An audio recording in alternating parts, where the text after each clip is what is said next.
and today I am starting a new series on my channel, so I'm super excited to be doing this.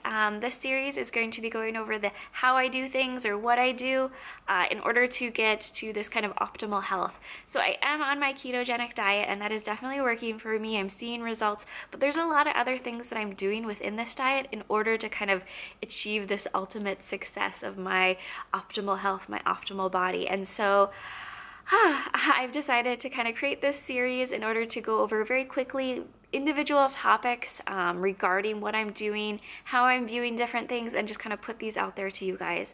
So this first topic that I'm going to be going over is hormones. So if I start speed talking, I'm sorry, but I just want to make sure that I am putting out some quality, information for you guys.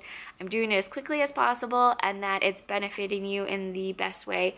And instead of just doing one very long video going over everything that I'm doing, I'd rather do these little pop-up subjects because it will give you guys, the ability to pick and choose the subjects that are relevant to you and your journey, as opposed to just having to sit through something that's long and rambling and, whatnot. So just doing something quick and kind of with your time in mind is kind of the goal here. For me, going into this journey, I knew that my hormones were imbalanced, and I knew it was very important to balance my hormones because I knew, looking at my body, that I had a lot of the signs and the symptoms of somebody who is imbalanced.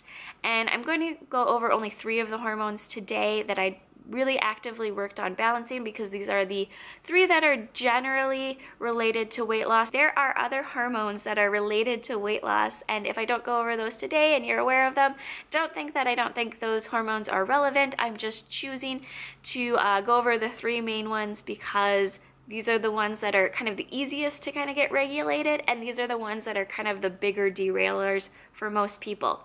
So how do you know if your hormones are imbalanced? You could be gaining weight, so that's maybe why you're gaining weight. You could be experiencing fatigue or restlessness in sleep. You could have mood swings. You could be, if you're female, you could be experiencing some menstrual issues. Those are usually some of the surefire signs, gosh, you don't even know how many times I tripped on that one, that you are imbalance regarding your hormones. So the 3 that I'm going to go over are insulin, it's a pretty common one with keto, leptin, and then cortisol. So insulin, it's that kind of hormone that gets triggered when there's too much glucose in your blood, and then it can encourage your body to store fat. So going on the ketogenic diet, reducing the amount of glucose that I was bringing in was a good way to reduce the amount of insulin that was being released. Insulin is something that your body can become numb to, or your brain can become numb to, so you can it can kind of forget the reception or the response that it needs to do regarding insulin, and so that's where a lot of people get the imbalance from. So getting it back to a lower level, getting it back to a more balanced level, versus just eating tons and tons of insulin spiking carbs, including things like sugar, will get you to the point where you get it back to that kind of natural good level. So leptin is the second one, and leptin is the kind of hormone that triggers your brain that you are full, that you have great fat stores, that you don't need to take in as many calories, that you're great. But there's a lot of research out there that's showing now that our brains are becoming desensitized to leptin in our body, and it's basically no longer reading it as a sign that we're full, we don't need to eat, we're good, we've got enough fat stores, we don't need to go crazy. And so getting your kind of leptin balanced is a great way to kind of get it so you are getting those signals of true hunger, true need for food, and true depleted stores of what your body needs to fuel on. And the last one is cortisol, and cortisol is one that if you've been watching lots of other YouTube videos, or if you've been researching a ketogenic diet, you will have come across a lot of people talking about cortisol. And what cortisol is, it is the stress hormone, and it's released from your adrenal glands. Your adrenal glands are on top of your kidneys, and when cortisol is released, it kind of kind of encourages that kind of flight or fight state, and kind of shuts things down. And so cortisol is one of the culprits that's associated with belly fat. And if you've watched my journey and you watched my 90-day transformation video, you will see that majority of my fat is stored on my stomach area or my lower belly. And so for me, it was very important to get my cortisol in a good place and get that, exactly where it needed to be. Cortisol is also one of those things where it will encourage you to, gain weight.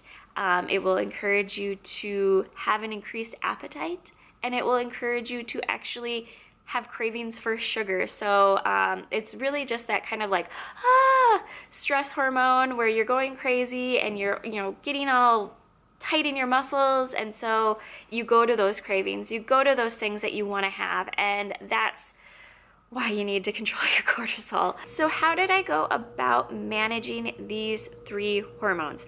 That's the kind of piece that you're probably interested in.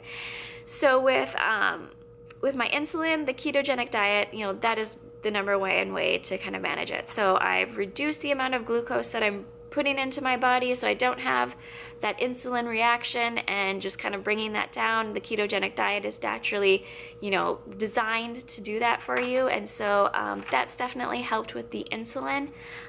With the leptin, I've actually, increasing my fats is the way that I've done it.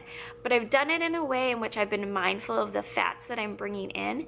And there are kind of 3 main fat groups that I'm going to talk about that I've tried to be, really good about bringing in and balancing the amounts that I'm getting from. And so the first group is the omegas. So that's your omega-3, 6, and 9. Omega-6 and omega-9 are really easy to get in there. Omega-6 you can find in things like pumpkin seeds and egg yolks. Those are both ketogenic friendly foods and just really easy to get in there. Omega-9s, you get that from your almonds or your avocados. And so those are really, easy sources to get in there. I get a lot of my avocado, not just from eating avocados or eating guacamole. I will do things like avocado oil within salads, or avocado mayonnaise or salad dressings. That's just a really easy way to get those omega-9s in there. The one that's in balance for most people is omega-3s. And you get that from your wild caught fish, fish oil, which people forget to take, and it's really, really important to have the balance between those 3. And so for me, I get my omega-3s from fish oil, as well as incorporating fish within my diet. So one of my favorite meals is a salmon dinner, and that's got a lot of omega-3s in it. So that's where I get that from. So the other 2 kind of fats that I like to try to get in there are my short chain fatty acids and my medium chain fatty acids. So my short chain fatty acids I get from things like grass-fed butter. And why I get it from grass-fed butter is because those cows aren't going to have hormones in it. So if I'm trying to balance my hormones, I don't want some cow's hormones. I want to stay away from that. So that's why I incorporate a lot of grass-fed butter into my diet. The medium chain ones are from things like MCT oil and coconut oil or coconut food products, and that's just an easy, great way to get that in there. So those are definitely helping me kind of balance the leptin levels by having that good fat in there. That helps to re-trigger that response within my brain of like, whoa, you've got a lot of fat on you and you're eating a lot of fat. Fat. Okay, we're good on the energy. And that's why I think when you're on a ketogenic diet, you will experience seeing things like, I'm too full to eat my keto dinner because my keto lunch was just so amazing. So cortisol. Cortisol is that culprit. As I've already said, it's the belly fat guy, it's the sugar cravings guy, it's gonna get you. So what am I doing to manage my cortisol? I am managing my stress. I'm trying to keep myself out of that fight or flight state of mind. I'm doing things like low impact exercises, so walking in conjunction with all the other exercise I'm doing, just to kind of keep a good way of getting the stress out, but not in what's gonna be a fight or flight kind of high impact way. So just having multiple exercise options in there. So doing other things like getting vitamin B's in there and vitamin D's, those are natural cortisol kind of regulators. as far as vitamins go. Another thing that I'm doing is I'm drinking more herbal teas. Herbal teas that have licorice roots are really good at helping to kind of manage that cortisol level. So licorice root is a really easy one to find in most teas within your grocery store. There's a lot of other herbs, so if you're interested in herbs and cortisol, I would advise you to go look into that. But licorice root is one that's very commonly found in a lot of grocery store herbal teas. So it's out there, it's easy to find. The last thing that I'm doing is getting my magnesium in. And how am I getting my magnesium in again? I'm getting it in through a product called Natural Calm, and that's why it's called Natural Calm, because magnesium is a natural kind of stress reducer, stress regulator, and so it's good for kind of keeping that down. So I've definitely, in managing these 3 hormones within my body, doing it through the ketogenic diet, but then also doing it through getting the right kind of fats from the right kind of sources in there, I definitely feel like that's played a very large role in the success that I've experienced so far on this diet. And so I would encourage you to look into managing your hormones if you are kind of stalemated or stuck. Hormones can just be the evilest of culprits. So yeah, if you guys like this video, please go ahead and give it a thumbs up. If you're somebody that just discovered me through this video and you're new to my channel, go ahead and subscribe, because I do put out new videos very regularly, and they are all about my ketogenic diet journey and how I am somebody who is out there trying to get to my own personal optimal health. So again, until next time, I hope you guys are doing well and everything is going great, and I will see you guys later. Bye.